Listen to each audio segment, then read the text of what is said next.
जय श्री कृष्ण हरे। आज हम बात करेंगे पाप मोचनी एकादशी के बारे में। हिंदू धर्म में एकादशी का बहुत बड़ा महत्व माना जाता है, लेकिन साल की सबसे खास एकादशी में से एक है पाप मोचनी एकादशी। कहा जाता है कि इस व्रत को करने से मनुष्य के जीवन के बड़े से बड़े पाप भी नष्ट हो सकते हैं। इस वीडियो में हम जानेंगे पाप मोचनी एकादशी 2026 की तिथि, इस व्रत का महत्व, पूजा विधि और इसकी पौराणिक कथा। इसलिए वीडियो को अंत तक जरूर देखें। पाप मोचनी एकादशी हर साल चैत्र महीने के कृष्ण पक्ष में आती है। 2026 में पाप मोचनी एकादशी 15 मार्च 2026 को मनाई जाएगी। इस दिन भगवान विष्णु की पूजा और व्रत रखने का विशेष महत्व होता है।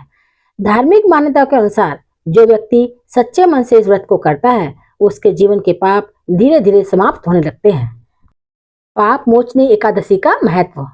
शास्त्रों के अनुसार एकादशी का व्रत भगवान विष्णु को बहुत प्रिय होता है, लेकिन पाप मोचनी एकादशी को सबसे विशेष इसलिए माना जाता है क्योंकि यह व्रत पापों से मुक्ति दिलाने वाला माना गया है। कहा जाता है कि अगर कोई व्यक्ति अज्ञानता में पाप कर बैठा हो, जीवन में गलत रास्ते पर चला गया हो, मानसिक तनाव और परेशानी से घिरा हो, तो इस व्रत को करने से उसे आध्यात्मिक शांति मिलती है।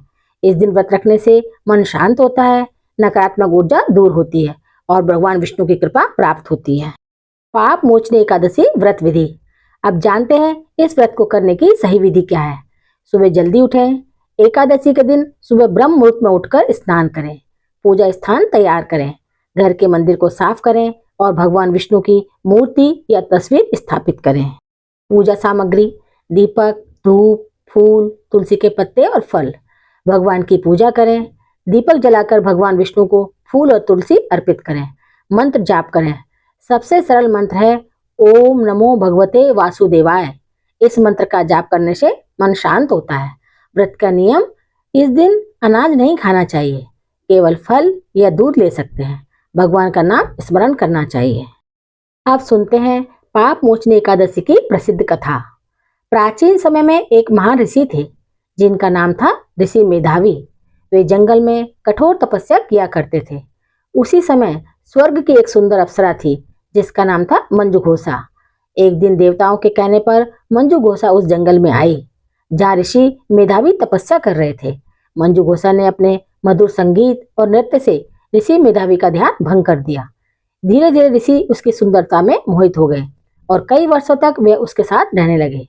लेकिन जब उसे अपनी गलती का एहसास हुआ तो वे बहुत क्रोधित हुए और उन्होंने मंजुघोषा को श्राप दे दिया। श्राप के कारण मंजुघोषा बहुत दुखी हो गई। तब उसने ऋषि से पूछा कि वह इस श्राप से कैसे मुक्त हो सकती है। तब ऋषि मेधावी ने कहा, अगर तुम पाप मोचनी एकादशी का व्रत करोगी तो तुम्हें इस पाप और श्राप से मुक्ति मिल जाएगी। मंजुघोषा ने श्रद्धा से व्रत किया और भगवान विष्णु की पूजा की। इस व्रत के प्रभाव से वह श्राप से मुक्त हो गई और स्वर्ग लौट गई। इसी कारण इस एकादशी को पाप मोचनी एकादशी कहा जाता है।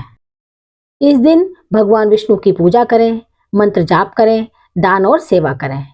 झूठ नहीं बोलें, क्रोध नहीं करें, किसी का अपमान नहीं करें। तो यह था पाप मोचनी एकादशी का महत्व, कथा और व्रत विधि। अगर आप सच्चे मन से भगवान विष्णु की पूजा करते हैं तो जीवन में सकारात्मक बदलाव जरूर आते हैं। अगर आपको यह वीडियो अच्छा लगा हो तो वीडियो को लाइक करें, चैनल को सब्सक्राइब करें और बेल आइकन दबाना ना भूलें। कमेंट में लिखें ओम नमो भगवते वासुदेवाय। धन्यवाद।